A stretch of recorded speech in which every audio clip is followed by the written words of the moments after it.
I remember one time in class a student asking you, Dr. Floyd, would you tell me about the day you were saved? And you smiled and wistfully looked at him and said, oh, I would be delighted to. It happened 2,000 years ago on a small hill outside of Jerusalem. And you proceeded to explain the cross of Christ to that young man. Would you take just a moment and tell us about the cross of Christ? Well, in Romans, the 3rd chapter,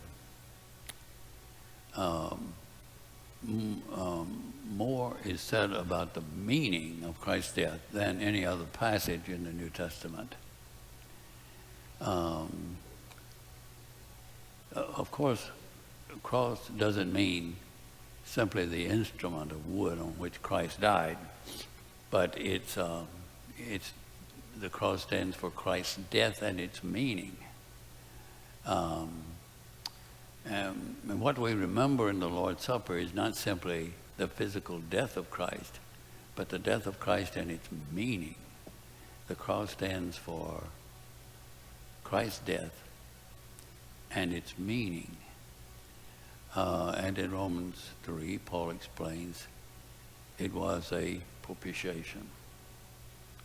That is, it enabled God to remain just and forgive the sinner without sentimentalizing his love and having his love